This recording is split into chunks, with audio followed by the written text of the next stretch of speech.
샘터 가족 여러분, 안녕하십니까? 샘터지기 김덕계 목사입니다. 오늘은 사무엘하 5장 11절부터 25절까지고요. 오늘 본문 말씀에서는 다윗이 드디어 이스라엘 통일왕국의 왕이 된 이후에 초창기에 일어났던 일을 기록을 하고 있습니다. 구체적으로 보면 블레셋 군대의 침략을 받고 어떻게 반응했는가에 대해서 상세하게 말씀하고 있습니다. 5장 11절부터 16절입니다. 11절. 두로왕 히람이 다윗에게 사절들과 백향목과 목소와 석수를 보내매 그들이 다윗을 위하여 집을 지으니 12절.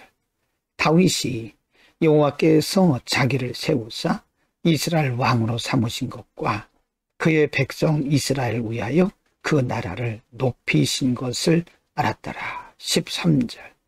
다윗이 헤브론에서 올라온 후에 예루살렘에서 처첩들을 더 두었으므로 아들과 딸들이 또 다윗에게서 나니. 14절. 예루살렘에서 그에게서 난 자들의 이름은 삼무아와 소밥과 나단과 솔로몬과. 15절. 이팔과 엘리수아와 레벡과 야비야와. 16절. 엘리사마와 엘리아다와 엘리벨렛이었더라. 하나님께서 이스라엘의 왕으로 세우신 이후에 두로왕 히람이 다윗을 위해서 목소와 석수 그리고 백향물을 보내서 왕궁을 건축하는 장면이고요. 12절에서는 특별히 다윗이 하나님께서 자신을 세우셨다는 사실을 스스로 인지를 하게 됩니다. 하나님께서 일하실 때는 이와 같이 우리 자신에게도 확신을 주십니다. 5장 17절부터 21절입니다. 17절.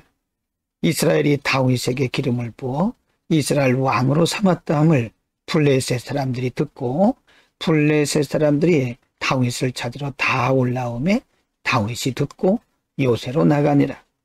18절. 블레셋 사람들이 이미 이르러 르바임 골짜기에 가득한지라. 19절입니다. 다윗이 여호와께 여쭈어 이르되 내가 블레셋 사람에게로 올라가리까? 여호와께서 그들을 내 손에 넘기시겠나이까 하니 여호와께서 다윗에게 말씀하시되 올라가라. 내가 반드시 블레셋 사람을 내 손에 넘기리라 하신지라. 20절. 다윗이 바알브라심에 이르러 거기서 그들을 치고 다윗이 말하되 여호와께서 물을 흩음같이 내 앞에서 내 대적을 흩으셨다 하므로 그곳 이름을 바알브라심이라 부르니라. 21. 거기서 블레셋 사람들이 그들의 우상을 버렸으므로 다윗과 그의 부하들이 치우니라. 블레셋 사람들이 가득 많은 군대를 이끌고 르바임 골짜기에 가득했다라고 말씀하고요. 바로 그때에 전쟁을 하기 전에 다윗이 하나님께 여쭙니다. 하나님, 제가 이들과 싸울니까? 하나님께서 말씀하기를 가라, 내가 너와 함께 하시겠다고 말씀하고 다윗은 하나님의 인도를 받고 지시를 받고 가서 전쟁하고 승리를 합니다.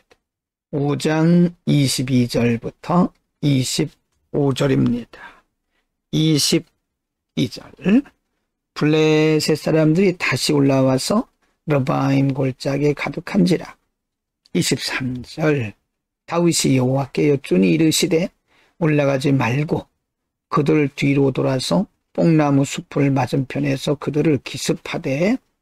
24절. 뽕나무 꼭대기에서 걸음 걷는 소리가 들리거든 곧 공격하라. 그때에 여호와가 너보다 앞서 나가서 블레셋 군대를 치리라 하신지라. 25절. 이에 다윗이 여호와의 명령대로 행하여 블레셋 사람을 쳐서 게바에서 겟셀까지 이르니라. 똑같은 장소에 똑같은 군대가 침략을 해옵니다. 어쩌면 인간으로 보면 첫 번째 침략 다윗과 전쟁에서 승리한 경험이 있기 때문에 다윗은 자신의 경험을 의지하고 가서 싸울 수 있을 법도 한데 다윗은 그렇게 하지 않고 이번에도 역시 하나님 앞에 기도합니다. 똑같은 군대, 똑같은 장소에서 전쟁을 하게 되더라도 다윗은 매번 하나님 앞에 여쭙고 하나님의 명령대로 행하는 모습을 볼 수가 있습니다. 오늘은 다윗이 통일 이스라엘의 왕이 된 직후에 블레셋 군대의 침략을 받고 공격을 받고 어떻게 반응했고 하나님께서 그에게 주신 은혜가 무엇인가에 대해서 상고를 했습니다. 블레셋 군대가 이스라엘 백성들을 공격해 온 것은 어쩌면 하나님께서 다윗의 중심을 테스트하기 위한, 시험해 보시기 위한 사건이었다고 볼 수 있습니다. 하나님은 다윗이 블레셋의 공격을 받았을 때 어떻게 반응하는지 알기를 원하셨던 거죠. 감사하게도 다윗은 첫 번째 공격에도 두 번째 공격에도 여전히 매번 하나님 앞에 기도했고 하나님께서 말씀하시는 대로 행했습니다. 우리는 오늘 다윗의 모습을 통해서 무슨 일을 하든지 하나님께 여쭙고 하나님 말씀대로 인도하시는 대로 나아가야 되고 하나님보다 앞서거나 또 뒤서지 말고 하나님과 동행하는 아름다운 신앙의 모습을 배워야 합니다. 앞서는 것도 신앙적이지 않고요. 또 뒤서는 것도 신앙적이지 않죠. 하나님과 동행하는 우리의 삶이 되기를 바랍니다. 기도하겠습니다. 거룩하신 아버지, 오늘 다윗이 통일 이스라엘의 왕이 된 이후에 블레셋 공격을 받고 그가 어떻게 반응했는지를 가르쳐 주셨습니다. 매번 그가 하나님 앞에 여쭙고 같은 장소, 같은 군대의 공격을 받았을지라도 하나님께 매번 기도하고 하나님의 인도를 받았던 것처럼 우리도 매번 우리의 경험을 앞세우지 말고 하나님이 말씀하시는 하나님의 말씀을 따라 동행하는 우리의 삶이 되게 하여 주옵소서. 예수 그리스도의 이름으로 기도드립니다. 아멘.